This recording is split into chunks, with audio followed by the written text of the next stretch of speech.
comprising 2 beautifully decorated modern guest suites with seating capacity for up to 1,100 guests. An ideal choice for engagements, weddings, Mendi parties, exhibitions and seminars. Supported by the latest sound and video technology, air-conditioned and free Wi-Fi. Contact us today and see how we can make your vision a reality. The Eastern Pavilion Banqueting Hall, located on Featherstall Road South, Oldham. A perfect choice for your perfect day.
Welcome to UK24 TV, where we continue our journey towards the local elections 2019.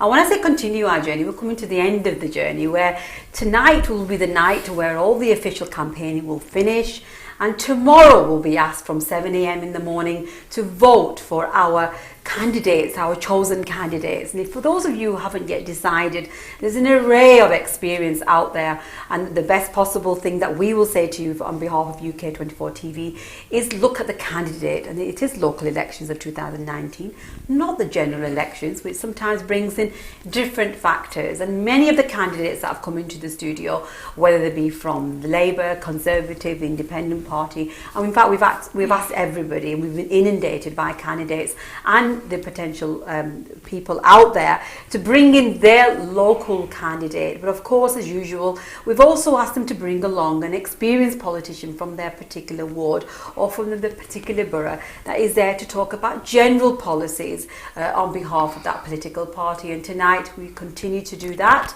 And I want to welcome a very dear friend, of course, and people from the Bury area. We've got Clare Walsh here, who's a first-time candidate. I am. Clare. Thank you so much, Shanaz. Thank you so much for giving us this opportunity to come and speak to yourself and your viewers. We very much welcome the opportunity to do this. Thank you for coming along. And we've got Councillor Tamoor Tariq, who is here to support. Thank you, Councillor, for coming in. Assalamu alaikum. It's absolutely my pleasure. Thank you for the invitation. Thank you. So here we have a Labour Party candidate. You are a candidate for the first time. Yes. Standing as a councillor. But by profession, you are actually a teacher, aren't you? So let's talk a little bit about your background, and then we'll bring in the politics. So, so as a teacher, what sort of education are you involved in? So by trade, I'm a psychology and politics teacher. So I started my journey in further education and the sixth form sector, teaching a range of A-levels and GCSEs, very much a passion running through of science and politics throughout my whole life. I moved into secondary education, teaching humanities, psychology, and very much getting children very inspired about citizenship, political issues, and actually understanding that, you know, politics is everywhere. When you walk outside the door, that's politics. And for me, it's very, very important that young people can make an informed choice, and they actually understand what's actually on the news and what they're hearing from local and national politicians. And do you think it's getting better in terms of the information out there, just as you've said, in terms of getting that information out to young people to come out to vote, for them to understand the relevance and the importance? And now politics is not just about politics as in just crossing the box and Yeah. getting your candidate in, but politics in everyday life. Do you think we're doing that? I think there was a time of real apathy amongst young people. I remember many moons ago, so going back 25 years ago, when I was at college, being in the student union and the real kind of emphasis on understanding politics and campaigning for rights, for all sorts of different things. But we went through a period of apathy, and I think we started to move away from that. I do think sometimes, and I fear for young people about the information that they do get in the media, about whether it's bias and whether they need to validate and understand that information. But for me, as a teacher, as a mum, and just as an ethical human being, if a young person came to me and wanted to discuss an issue, then, you know, we look at all sides of the argument, so we're objective in that. And I think education very much does that for young people. So yeah, we're moving away from the apathy, which is so wonderful that young people are now becoming inspired. Councillor Tamoor, you've come along today to support Clare, and I know that you've been helping her to run her campaign. Someone who's known within the community as an experienced politician now. You're still very young, but you came in, I think you were 19 when you were first elected as a candidate for the Labour Party. You've run several campaigns. You, as being someone who's now known as a politician within that particular area, and wider in fact, listening to Clare as a new candidate, does that say what it needs to say in terms of what Labour politics is about? Absolutely. I mean, you know, like you say, Shanaz, I feel very blessed, and alhamdulillah, I've had many opportunities to play a significant role in local politics, and I'm ever so grateful, firstly to my friends and family who supported me throughout, who've not only supported me through the beginning of my journey, but have stayed loyal to me and advised me through many good days and bad days, and I think that is really, really important. But also, you know, moreover, in terms of formal decision making, I've been quite fortunate in taking part in local decisions that have had an impact on our local community. I mean, you sit on, Councillor Tamoor, if I may add, you sit on quite sort of, in terms of important cabinet, within your cabinet decision making. I know recently you've done a lot of work in terms of the Islamophobic issue and other issues, but not just that, in terms of local policy making decision. If you care to enlighten the viewers in terms of what some of the portfolio decisions. Yeah, I'm the cabinet member at the moment responsible for communities and safer neighbourhoods, which is a wide remit. It covers issues around community safety, our community engagement across the whole borough, looking at the adult learning portfolio, looking at our engagement with the voluntary community and faith sector, looking at our involvement with the armed forces. So it's a significant and wide-ranging remit. But going back to your initial point about Clare being a candidate, my experience and my knowledge of my community and the people of Redvales, I know that they have somebody in Clare who is rooted in the local community. She is from the local area. She has a young family in the area. She has a personal stake in the future of what our community is and what it can be. And not only that, we're very, very fortunate that she actually works in the local area as well. The college in which she is a member of staff at is in the heart of our community. So I'm very, very fortunate to be managing the campaign for and working with somebody who is so well rooted, who is so well connected, who is so passionate. I'm going to bring in some of the demographics now in terms of when you talk about our communities. It's quite interesting that we have, and if you permit me, Councillor Tamoor, you're from Pakistani heritage background, British born, young man. And here we have a woman who's from a white background. So it's interesting to see the mix here. And I'll talk a little bit more about that in a minute, and I would welcome your views. If we look at the population, around 11,483 is the population of Redvales, 92% of which are of white background, 5.4% of which South Asian, 1.6 black mix, and then we have smaller percentages of Chinese and other. When looking at communities and when looking at populations, it's quite interesting that when we've spoken to different candidates, that in the campaign, people's personal background, their ethnicity, their gender seems to have played, if I may say, I'm playing the devil's advocate here, in some instances, a significant factor in determining their, let's say, their contribution to the mix of politics in that area. Would you agree, Clare, that it does or it doesn't? I think I would say in part, and I think it's quite important to talk about being a female in the world of local politics. You know, if we do our history lesson and think about the right to vote and what women did to get women the right to vote and working class people. But I think for me, and really importantly, my upbringing is so diverse. Where I've taught before, I had the wonderful opportunity to meet so many different students. The school that I taught in at the time, just a couple of years ago, was 86% Muslim. So we split very much our belief between Islam and Christianity. And I've learnt an awful lot about the importance of Islam, and what I found is the connection between me and who I am and what's important to my core very much is in line with Islam. So charity, compassion, kindness, actually just doing the right thing for people in my community, and if elected, the people that I would serve. You know, I see very much, when I speak to all sorts of different people on the doorstep, they all share, regardless of ethnicity or background, some very, very common issues and concerns. And education is massive, and is a massive part of that. We were at St Luke's primary school this morning, and we were talking about the actual real measures of cuts. So you hear on the news, don't you, that teachers are talking about cuts, and we're all trying to do exactly the same job for less money. So that kind of age-old thing, doing more for less.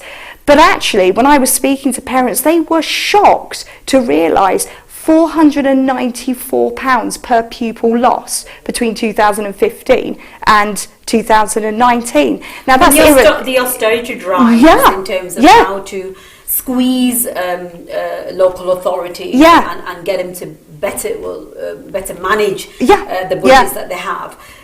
Education in particular was quite interested in looking at Bury and looking across the board. From the information that we have going back to 2012, around 62.4% 5 A to C grades. That's the percentage, which is 4% higher than the national and regional benchmarks. So when you talk about austerity drives, and quite rightly there are cuts, but how much of an influence has that had in Bury? Because if you look at the stats, you look at the figures, very good. It's seen as an affluent town, it's seen as a prospering town.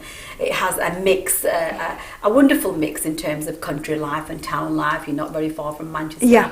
So has it really had an effect, the things that you talk about? It massively has. If we talk about SEND, some of our students with the most special needs and the vulnerable within our society. So you're talking about special education? Absolutely, So we're talking about cuts in teaching staff across Bury and, of course, of other boroughs. So you end up with a teaching staff and a staff body just absolutely doing more to make sure that our children still get the very best. And I think what maybe people outside of education don't see is everything that teachers are doing to still deliver that service. So yes, it's an absolute massive impact on our children, and with more funding we can do more. So the things that get cut in, as I said, special education, pastoral provision, we see cuts in enrichment, all these things that are inspiring and provide the rich student experience, are being cut.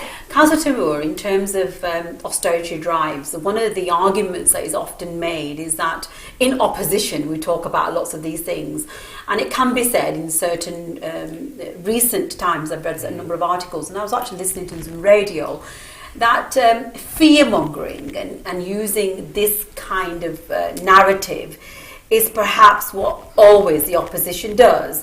In reality, Councillor Tamoor, would you say that the drives, the austerity drives or any other cuts have a significant effect on local budgets and schooling and education and those things that authorities have to take some responsibility for? Well, they very much do have an impact, and we've seen that in Bury.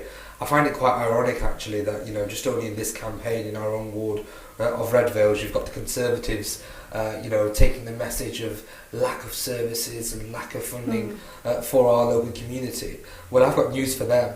The blame for that lies solely with the Conservative government that they are the foot soldiers for. It lies solely with those ministers in Whitehall, with the Prime Minister in Downing Street. Yeah. Because if you look over the last 10 years, we have had £100 million cut from Bury Council's budget. I got elected to the council 10 years ago, and all I have seen year on year is significant reduction in our grants, significant cuts. So what's happened during my time on the council? We have lost over 400 council staff. That is important capacity, skill set that we had in our organisation, no longer there, which is having an impact on council services. The council services that we used to deliver are no longer there. So what did those people do, for the viewers out there who may not know the structure of the council? Those job cuts, what does it mean for those people out there? What it means, for example, is our street cleaning teams. I can't say to you that our street cleaning team today has got the same number of people that it did have 10 years ago. For example, the people who are picking up the bins. Absolutely.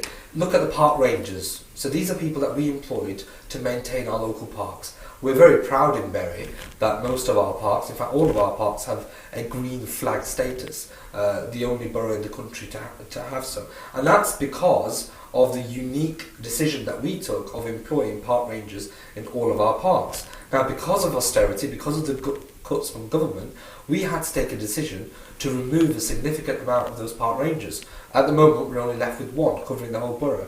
I'm giving you here some stark examples of what the reality is because of Conservative cuts. And that's what people have to realise, that when you're running a council, when you're running an administration, you have to make some very tough decisions with very limited resources. And that's what it comes down to. The decisions that we make on the ground, it's not our political choice.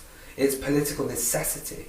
It's financial necessity, because we have to act with the limited amount of money that we have. So, another point, in terms of our children's centres, I can't say to you that we have got the same number of children's centres open today that we had 10 years ago. Why? Because we've had to reduce our budgets within the Children's Services Department. Look at what does that mean, though, in terms of, let's just talk about education, because I know it's particular. Yeah. It's one of the things that you feel very strong about. With your professional background and experience, we can talk about this a little bit more. Children's services. I'm just going to have a look at some in terms of stats that we've got here. If we look at binge drinking, for example, because I'm talking about people thinking children, because it's about life choices and opportunities and understanding. Yeah. 22%. If we look at Redvales, it's been noted that go into. So we've got binge drinking in adults. 22.3% is the actual percentage. Overall, Bury has 25%, and if we look at England as a whole, it's 20%. Yeah. So we're aspiring young people, education. You're higher than the national benchmark. Yeah. But for this particular percentage, you're also higher than the national benchmark for drinking. Now, when people are making life choices and are being educated through schools, through colleges, they're groomed, aren't they? They learn. And some of the issues in terms of support for these people, it has a link, doesn't it? Absolutely. And I'll talk about my portfolio because it links directly to issues like that. So what you talked about there, binge drinking and other issues that have an impact on people's life choices, this relates to the decisions that people make because of the circumstances that they find themselves in. And it goes to the heart of health inequalities that we have in our society. And those health inequalities have widened over time because people have been left with no choice or limited resource. So for example, because of austerity, we're finding more people are going to food banks. We're finding that more children are in poverty. We're finding that families are struggling to pay their heating bills. We're finding it difficult to accept that people are finding it difficult to put food on the table for their families. These are some stark, difficult choices that people have to make because in the last 10 years, poverty in our community has got a lot worse. And that's why it leads to some life choices. For example, turning to binge drinking. when you haven't got the welfare state on your side, when you feel society is against you. But what are we doing as a local authority to address issues like that? I'm very pleased as a cabinet member for communities to say that in the last 2 years we've taken significant steps to ensure the way we engage with our communities. I don't just mean this in the sense where we hold public meetings. I'm talking more broadly, looking at how we can connect with the grassroots, looking at some of the core challenges that you talked about. So binge drinking, as I say, linked to health inequalities. What we have now established, working with our health partners as part of the local care organisation, working with our public sector partners and also our private sector partners, through the integrated neighbourhood teams that we now have established, which brings together a multi-agency approach. We are looking on the ground at these issues, where we're able to engage with residents in a different way. So our new neighbourhood engagement framework now means that residents will be connected to the council in a way that they haven't been before. So what we want is local people to be at the heart of local solutions, dealing with issues such as social isolation. So not only having traditional council local meetings where people can come with their problems, but actually saying to local people, you take control and you organise local meetings. They'll be facilitated by the council. We have now allocated significant amounts of council budgets, both elected member, councillor, delegated budgets for councillors, but also what we call through the pitch, which is a pot of money allocated to each area, which is voted on via participatory budgeting, which will allow people to take that leadership and initiative. So for example, when it comes to binge drinking, if it comes to breastfeeding or any other health related issues, any individual or community group can now come forward with their own idea how to tackle these issues. There might be, for example, a long-term antisocial behaviour issue.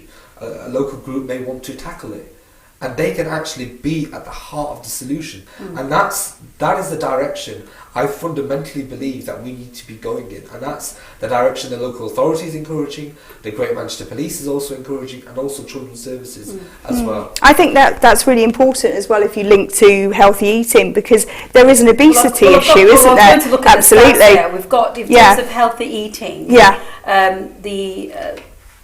Redvales is actually, if you look at comparatively speaking to Bury, it's lower. It's lower, the average there.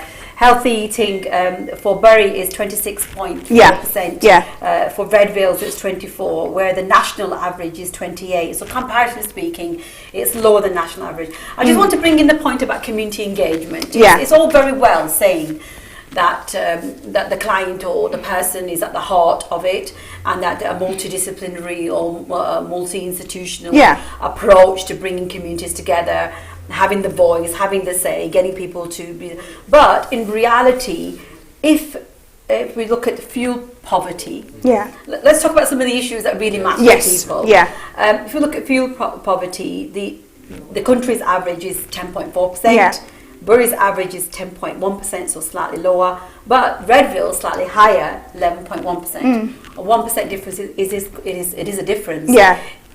Fuel poverty, when people are making choices about the money that they earn, so that last pound that they have, whether that goes as food in their belly or whether that goes as putting into their meter, it is life changing or appropriate decisions for their families, isn't it? Absolutely. As a candidate, what can you say to the people of Redvale that would assure them that the decision-making power that you will be given, because it's people like yourself, councillors to be and councillors that are sitting, would be in a position to make? Well, I suppose what I would say is that, and I would agree with Tamoor very much on the basis of people being at the heart of those decisions, and we've been to community groups and we've engaged within that.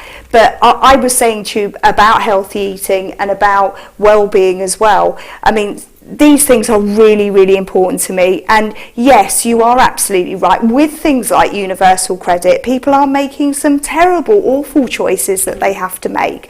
Lack of education, lack of awareness. I mean, where does information service? Well, Citizen Advice Bureau used to be somewhere where people went for information. Where have those services gone? Where are they all now? Yeah, and I mean, we know, and we've talked about services being cut and people don't know what to do for the best. I mean, I can tell you the amount of students that I've seen in my years teaching in this borough coming in for breakfast clubs and actually giving children food because parents don't have the resources to be able to give them breakfast in the morning. And I met a parent this morning on the school gate who told me, Claire, I'm worried that with this Tory government we could see free school meals going from our primary school children's. You know, and at the end of the day, that might be the only healthy meal that children are getting. And I would very much be a campaigner, an advocate and a voice at the town hall for changes and to keep something so important as free school meals for our up to year 2, and if Labour of course were in power, for the whole of primary education. We are going to go to a commercial okay, and the comments and the questions are coming in quite fast, so I'm going to have during the break I'm going to have a look at some of those. So if you are from the Redvales ward and you want to send in your comment or question with reference to how Clare as a potential candidate can make a difference within your particular ward, or generally speaking, if you want to find out more about what Labour is doing to deal with some of the austerity cuts that we have to deal with, and slimming down the services, but at the same time making sure that every penny that you pay out of your taxpayers' money is spent well. See you straight after a break, inshallah. We'll continue our conversation about the local elections 2019. Assalamu alaikum.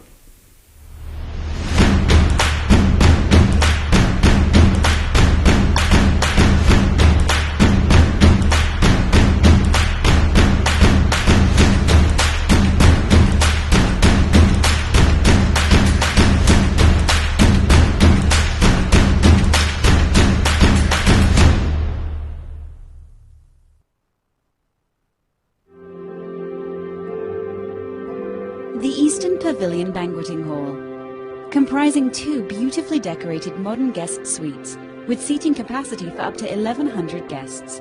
An ideal choice for engagements, weddings, Mendi parties, exhibitions and seminars. Supported by the latest sound and video technology, air-conditioned and free Wi-Fi. Contact us today and see how we can make your vision a reality. The Eastern Pavilion Banqueting Hall, located on Featherstall Road South, Oldham. A perfect choice for your perfect day.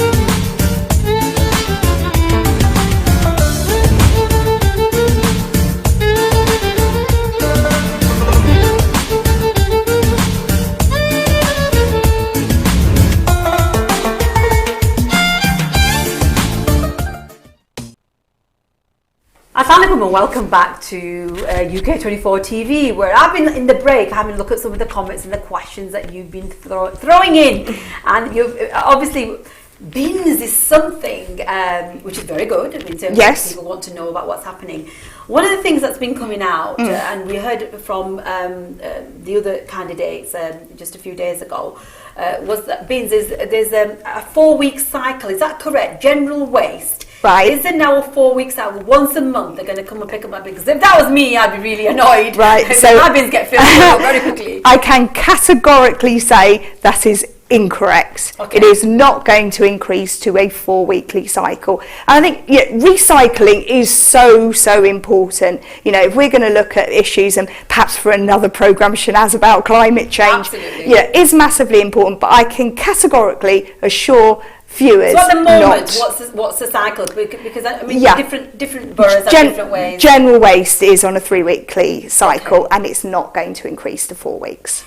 Is it going to be reduced at all? Every other, so general waste is once every 3 weeks, but every other bin. So we have, for example, a blue bin for recycling plastic bottles, etc. We have a green bin for paper and cardboard, and we have a brown bin for food waste and garden waste. And how often are they done? Every week. Every week. So actually, Shanaz, I'll tell you what's going on. This is a myth and quite frankly a lie that's been put about by the Conservative campaign in Redvales to stir fear in people. So you know the food, let me get this right, because one of the concerns when I was listening to this, I thought, oh my God, because I was thinking the amount of food waste, and it's going to get warmer, and if they're not taken every week, then it's going to be really smelly, and in terms of the hygiene, the environmental issues, in terms of the children playing about. So the food waste, is that a weekly thing? It's done on a weekly cycle. So we have our brown, our blue and our green bin. So it will go on a weekly cycle. And, you know, I have 2 children, family. We often have big family dues. There's lots of us and we never have an issue. So as Councillor Tariq was saying, you know, it does go on a weekly cycle through that. And yes, wouldn't it be wonderful to have your bin collected every single week, etc. But we go back to cuts, don't we, at the end of the day? We go back to our Conservative government. You know, the Labour Council, it is Labour Council run. And I understand people's concerns, because when you hear that, you think, why are we cutting? But at the end of the day, the Labour Council are cutting because of austerity. And because of, you know, we're in our 10th year of austerity because of this government. And the decision making, if I can bring in Councillor Tamoor, when decisions are made in terms of how to deal with the monies that you have, then decisions have to be made, like quite rightly, as you said. There are some decisions that are made that you perhaps wouldn't want to make. I've been looking at some of the issues that have been coming out of Redvales, and bin collection, litter, parking. These are everyday things that have been coming out. Education wasn't something that was high on the list of some of the narrative that's been flying about, but in terms of bins and litter and parking, how are those decisions made, and who makes those decisions? Because it's not just one individual, it's all those people that are elected, isn't it? They sit together and they come out. Absolutely. I mean, ultimately the decision is taken by the ruling group, so the Labour Party are in charge of the council, and it is our budgets that go before the annual full council meeting that decide the budget for the following financial year. And the way we come about producing our budget is a way that engages with all of our residents across the borough. We have many engagement events. We go out and engage with as many groups and individuals as we can. And what we've been saying for the last 10 years is, unfortunately, we've been forced this hand by the government, in which we have to make significant cuts. Millions and millions of pounds we have cut over the last 10 years. So that's £100 million that has been cut from our budget.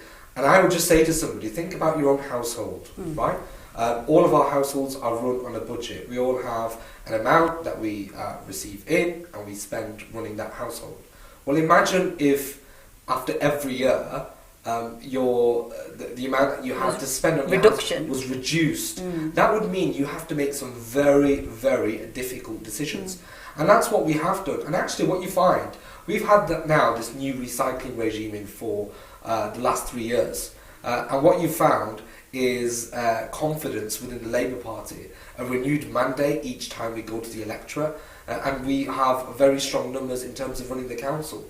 And just in terms of recycling, because the Conservatives have brought it up a lot throughout Redvales, all I would say to them is that they are 3 years too late. Because we have engaged extensively with our community and with the residents. We've facilitated, for example, large families who perhaps were finding it difficult to change their recycling habits. We've been able to accommodate them with extra bins. So we've been able to put in place measures to accommodate particular families. And those measures, Councillor, if I can ask, those measures that you put into place, do they work? Because I'm hearing that you're saying that we're going out and we're giving information, we're engaging. But one of the things that is perhaps a criticism of this particular ward or this particular borough is the fact that a lot of information is being given out. But do you actually listen? Are you listening to those people, or are you simply just telling them and using the cuts, using the budget cuts as an scapegoat, as a reason to blame? Because that's what the opposition don't they? No, absolutely not. We're not using the decisions that we make. We're not using the cuts as an excuse. What we are using it for is as a justification. Because as I've said to you, if we have lost £100 million. That is a lot of money. Just over the last 3 years, we've made £33 million worth of cuts. Now, if that is not going to have an impact on council services, how do people expect the council to continue running or existing, actually? You know, at the moment, do you know what Bury Council is all about? It's all about survival. Because we are now very close to potentially having to look at going into our reserves. Because some of our council services are not going to be able to continue in its current format if these cuts continue. So, for example, from next year, 2020, the government want us to be self-sufficient. So they don't want to be providing any money or any grant to any local authority. What is that going to mean for Bury? That means we have to up our game. So we have to be very creative and bold and radical, looking at ways in which we can sort of increase housing within the borough to increase the council tax. I mean, council tax is something, another thing that's when I say increasing the council tax, I mean the number of households that they can contribute to council tax. But individual council, individual council tax. I'm just trying to make sure that we cover everybody's points. Council tax is something that has come up again, and saying in terms of bordering neighbouring towns, if they comparatively, if they look at the band, so if they were, say for example, if they were in band D or band C, comparatively speaking, for the same band, it's higher within Bury. Why? How do people work it out? I'll tell you a simple justification for that. If you look at some of the deprivation levels, and that's not based on local authority stats, it's based on national stats. Okay, and I know people are going to quote now Rochdale Council and Bolton Council, etc., who are neighbouring. Well, there's one thing that's very clear about both of those councils. They are both far more deprived than we are. And what deprivation levels mean... Rochdale is one particular council that people are doing a comparative with. Absolutely. So Rochdale and Bolton, yes. If you compare them in terms of deprivation levels, on a national comparator, they are more deprived than Bury is. So what does that mean in terms of the funding we get from government? The government give local authorities less money the less deprived you are. Yes. So the more deprived you are, the more government grant you are allocated. So if Bury is not seen as deprived as Rochdale and Bolton, common sense would say we will then get less government grant. Now we actually think that's unfair, because we think Bury deserves more government grant so we can provide those good, efficient, effective services. That's an argument we've been having with the government for more than 10 years. It's an argument that we've not won, but it's one that we're still fighting. So that then means that has an impact in terms of the decisions we take in terms of the council tax. Okay. So if we do not have sufficient money coming in via council tax, our council services will suffer even more. And I'll tell you, Shanaz, you know what we've done in the last 10 years? We have reduced, as I said earlier, significant council services. Our library service isn't what it was 10 years ago, it's been reduced significantly.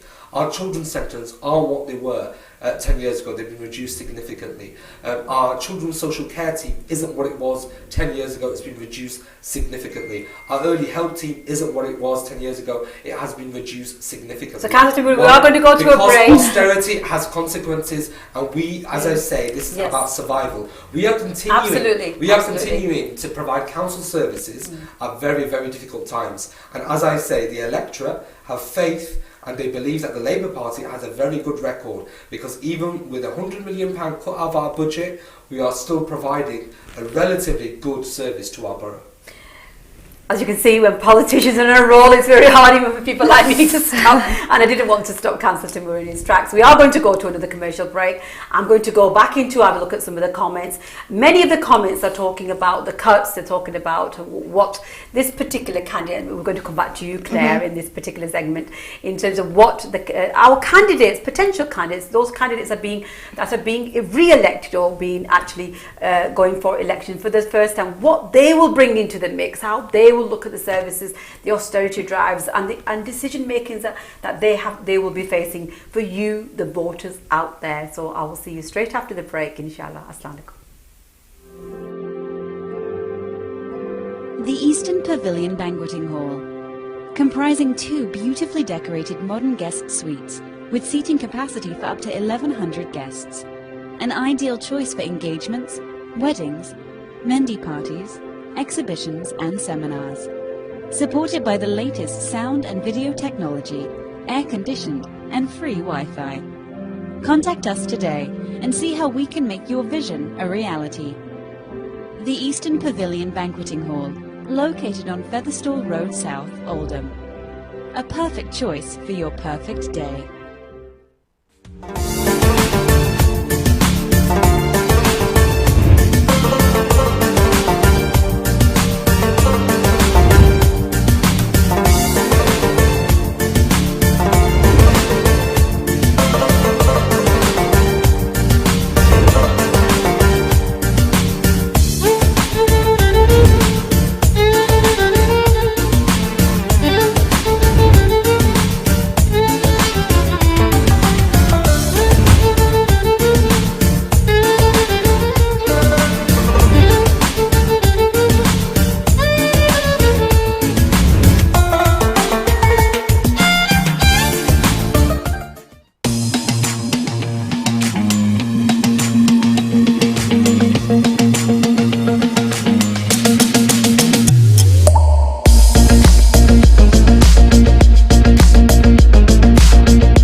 Welcome back to UK24 TV, where we've been learning more about Redvale, but I think in particular we've been learning more about the austerity drives, the cuts, and how councils, how they have to function.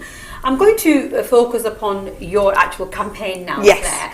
You are a candidate that's standing for the first time. You come with substantial experience in terms of education, higher, further education, working with schools, working with young people, working with community organisations. Absolutely. Being a woman, I think, even if you didn't do all that, you do it anyway. Yes, of course. I say that, a bit of a favouritism comes Now, one of the figures that I was looking at when looking at Redvales, looking at unemployment rates. On one hand, we have aspiring, inspiring young people who are achieving. Yet, if we look at the national average, unemployment is 1.8% in the last figures that we have. Bury as a whole has 2.4%, but in this particular ward, it's 3%. You, as a candidate, if you were to be elected, how would you look at this particular issue? Obviously, the issue of unemployment is massive. It's massive locally and nationally, and it links so much back, doesn't it, to education and people being able to access education. I think if we think about Redvales and we think about our FE college and our sixth forms and the courses that are available, but for me, I would be that voice and that advocate to actually support people in their application process, whether that's for part-time employment, full-time employment, an education course, because it's at the heart of everything I do. I was very, very lucky, brought up on a council estate with parents who sacrificed everything to get me to university, and that is what I want to give back. And I think services, Claire, one of the things that I discovered recently when I was trying to get some information for my youngest in making choices about universities and career choices. Those services are very hard to find now, aren't they? So what do you see in Redvales as being different in terms of services for these people? Well, obviously the services come very much from your career services, obviously in school and within sixth form. You're absolutely right. And the library provides some of that services, and there's services within the council that can also be tapped into as well. But I think what is important is I want people to understand if I'm the candidate, they can come to me. I can support them in finding that service. So, you know, we used to have citizens' advice, of course we did. And again, we don't have those services anymore. There are limited services, we understand that. But that's something I can help people tap into. And I think when we think about Redvales, I'm the only candidate who lives here. I live in Redvales and I work in Redvales. What matters to me matters to everybody and vice versa. And I think that that's really, really important. Nobody wants a candidate or a councillor who lives not in the ward, because they're thinking, well, you don't understand what I'm going through every day, whether it's education, whether it's bins, whether it's fly tipping, whether it's antisocial behaviour. You know, very much my core values and things that I want to do. And I harp on, don't I, of course, about education because it's key for me for everything. But if we think about antisocial behaviour within parks, a big thing for me is health and well-being, and we've invested 30 million in some new equipment, and that process started in 2017, and I was in the background with councillors 2.5 years ago getting that off the ground, because of course when it comes to unemployment, not everybody can afford a monthly membership to a gym. So things like that are really, really important. Health and well-being when you're unemployed and keeping your psyche and your mental health well is really, really incredibly important. The other end of the spectrum, look at pensioners who are living alone, and I'm looking at some of the information there. The national average is around 31.5%. The Bury average is around 32, just under 33%. In Redvales, it's 37.5%. 30-something percent, which is a significant percentage of within our own communities, within Redvales, pensioners living alone. What does that mean in terms of services and the support that we need to be offering out there? Yeah, and I think it's really about knowing how to access the support. And I think a very important distinction needs to be made between living alone, isolation and loneliness. And I know that the council have been involved in, I believe, Tamoor, you went to a loneliness event with the leader and the deputy leader of the council, and I think that's important. It's awful. In 2019, we've got food banks, and then we've got, in terms of crisis, in terms of recently I was learning more and more about knife crime, antisocial behaviour, binge drinking, we just reference to, and then loneliness. Absolutely. I mean, and this goes some part to the heart of some of the pressing issues that we have with the most vulnerable people in our society. And I just feel that sometimes we can get too carried away with the sort of the things that sort of look good or feel good, talking about those kind of issues, and we forget, the vulnerable people who are in our communities, who are living alone, who suffer from social isolation.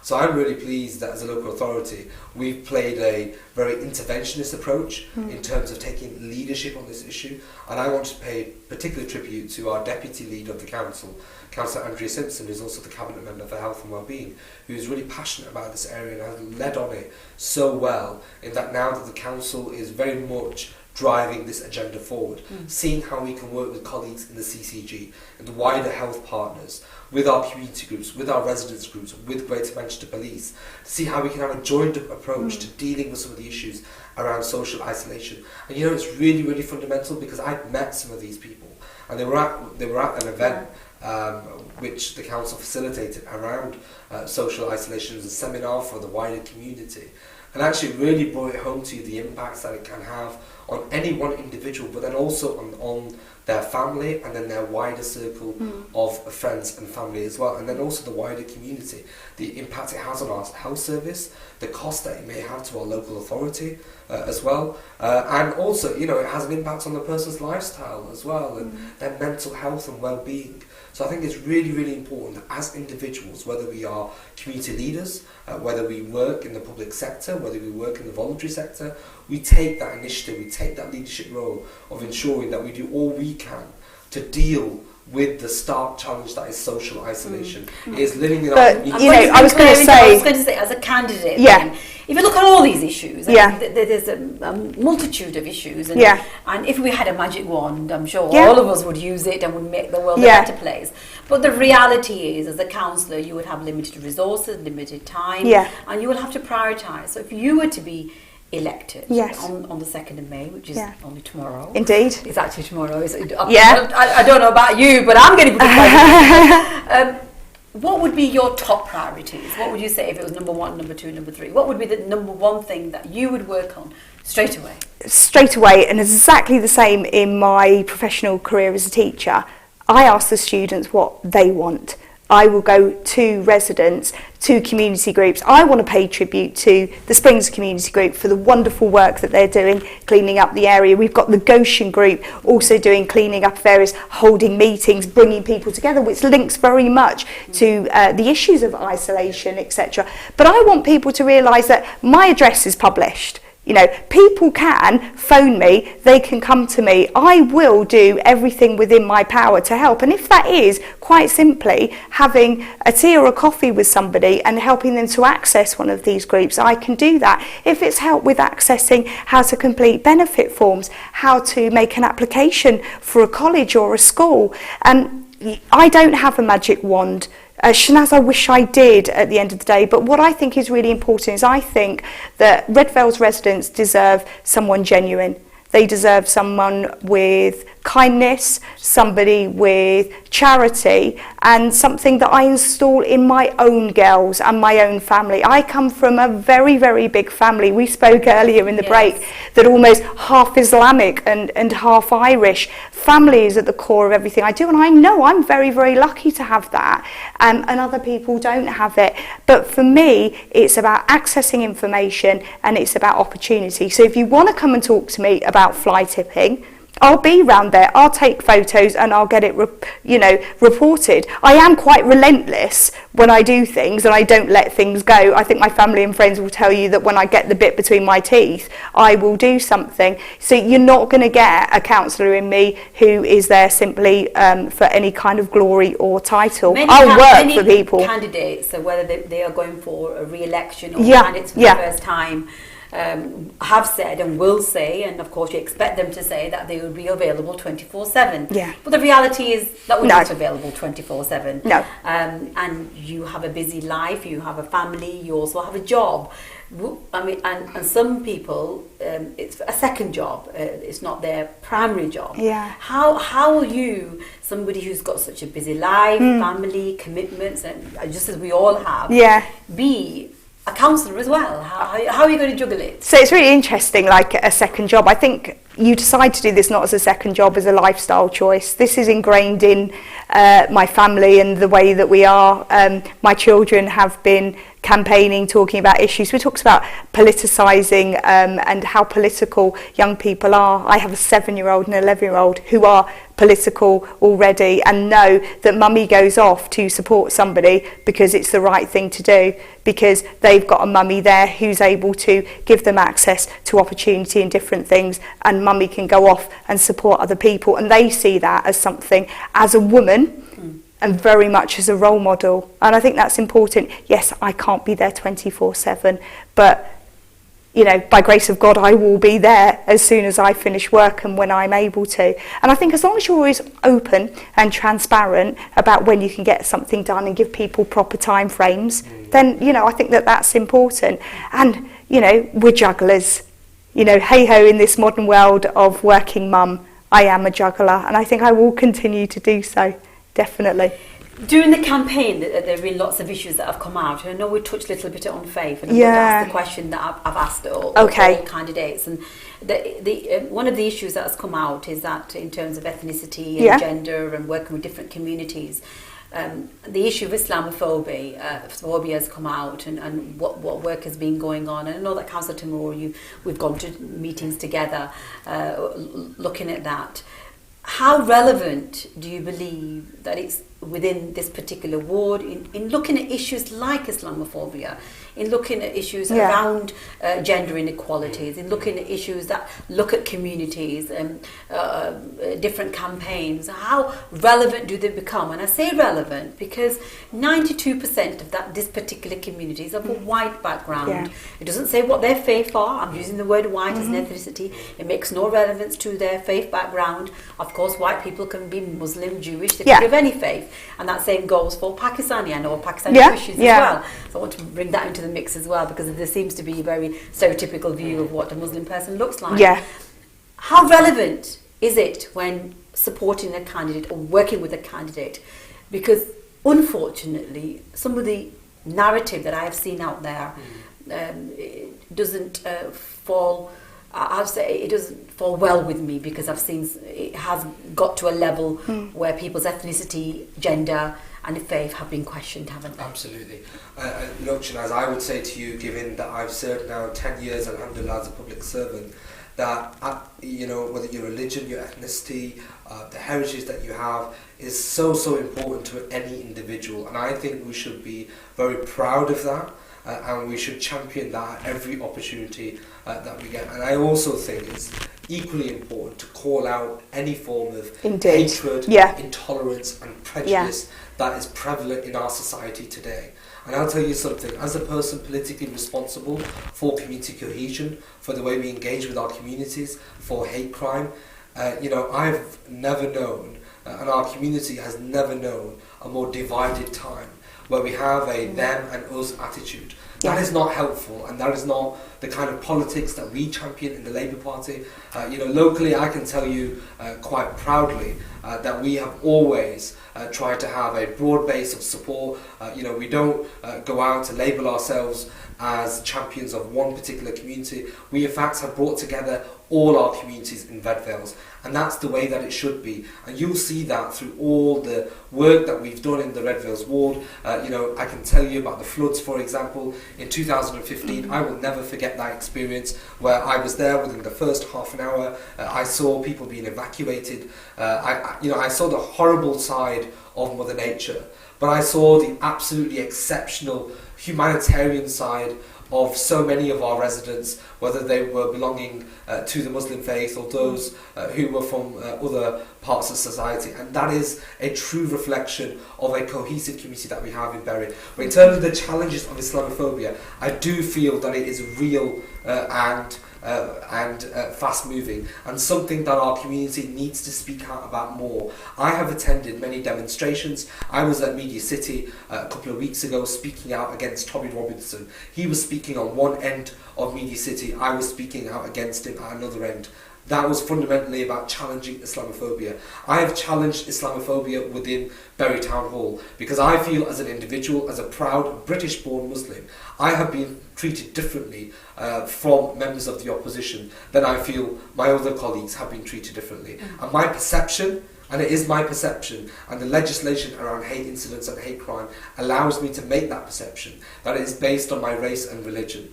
And then when you talk about, for example, a national light within the Muslim community, she is not from my political party, but Baroness Saida Awasi, I hope that she is one day honoured with, whether it's an OBE, MBE, some sort of national recognition for her adamant championing of Islamophobia. And she hasn't done this for political advantage. She's done it because of political principle. Can I add to that as well? I was going to bring Clare to this. She has spoken out about her own political party. She's decided to remain a member of the Conservative Party, but has challenged the Islamophobic nature of that party, the fact that Islamophobia is widespread, and she has labelled the Conservative Party. She has labelled the Conservative Party as institutionally Islamophobic. One of the things that's come out, Councillor Tamoor, and I want to bring you there into this, is that when an individual makes a choice, when an individual, through their own actions, uses a certain narrative and then incites, promotes any kind of hate, that is an individual's decision to make. How is it that, whether it's a Conservatives or Labour or any particular, that how is it, or is it right to say that it's institutional racism? Coming from somebody who's from a different background, would you say that is correct, and would you say that's fair? If you think about institutionalised racism within the Conservative Party and Islamophobia, there are facts to support it. But I just want to talk individually about me as a candidate in Redvales. Any kind of discrimination, Islamophobia or any kind at all, must be called out. I want to pay tribute to how I was welcomed a few weeks ago at Visit National Mosque Day, and I learned so much from reading of Quran and the wonderful expression that, God rest his soul, my friend Ashraf, who I lost recently, and this very much testament to him, would say inshallah to everything, and I was understanding the importance of inshallah. And what I have found in anybody I have met is about celebrating difference. I have never personally, maybe as a white female, ever come across discrimination, but if anybody ever does, call it out. If you don't feel able to call it out for whatever reason, report it to me, and I will do my utmost to support that. But I just want to say any form of discrimination is repugnant to me. I absolutely loathe it, and I'm very much about celebrating difference, and that's so important. We are at the last sort of 30 seconds of the programme. Okay. I want you, in your own words, Claire, as a candidate, speak out to the viewers out there if they haven't yet made the decision. Okay. And many people haven't. And we obviously want to encourage people to go out to vote tomorrow as well. Indeed we do. If they haven't yet made that decision, and you, from you as Claire Walsh, what would you say as a candidate for the Labour Party? Okay. To encourage people to vote? So, as a candidate for the Labour Party, I would urge you to go out and vote on the 2nd of May. For me personally, I am the only candidate who lives in Redvales. I live here with my family. I work as acting head of learning support with some of our most vulnerable children within Redvales and surrounding communities.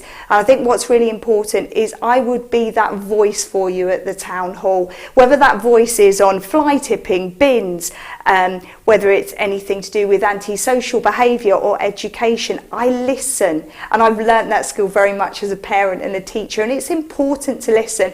At the end of the day, if elected tomorrow, I'm the public servant and I serve you.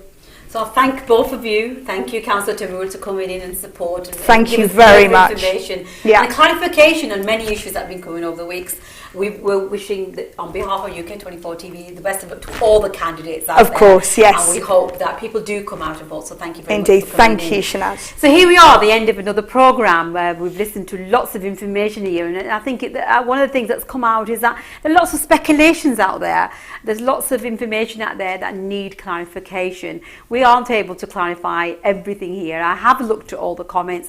A lot of the information out there is available on the actual County Council website. You can find out more about how the services work, what services are available. But just as Clare has said, is that as councillors, people who will be elected or re-elected or for the first time be elected, they are part of a team. One of the words that I didn't actually hear today, but I think you were talking as a team, so I think it was there evident in the way that you spoke, was that there is a team of people out there, and each one of the councillors will be responsible for their particular ward, but working with their colleagues to ensure that the services and the things that are there to be provided for those particular constituents within that particular ward will be there, in terms of listening and ensuring that you are heard. An array of opportunities are there. So what we hope through UK24 TV is to say to each and every one of you, use your vote responsibly. One of the things that we say is please vote. Voting is something that in many countries is seen as a luxury. The people are still fighting and dying on the streets for the ability to be able to vote.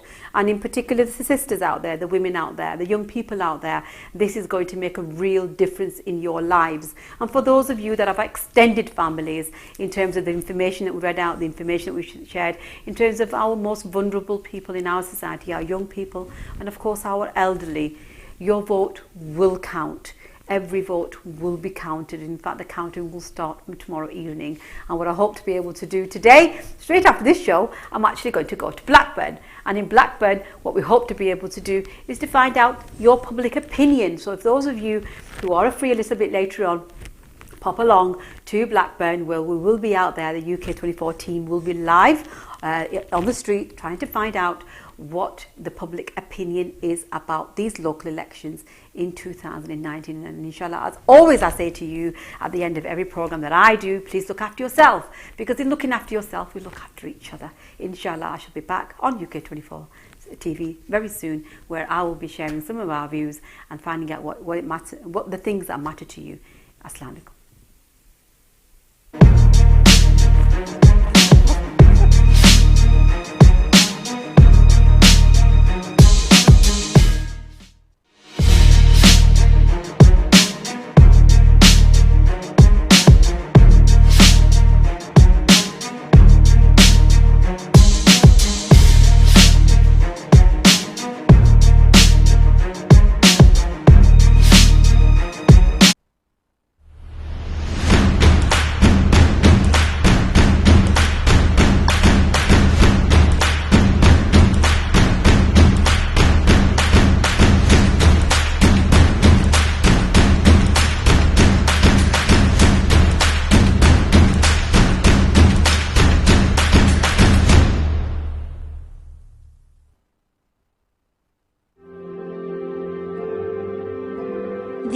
Pavilion Banqueting Hall. Comprising 2 beautifully decorated modern guest suites with seating capacity for up to 1,100 guests.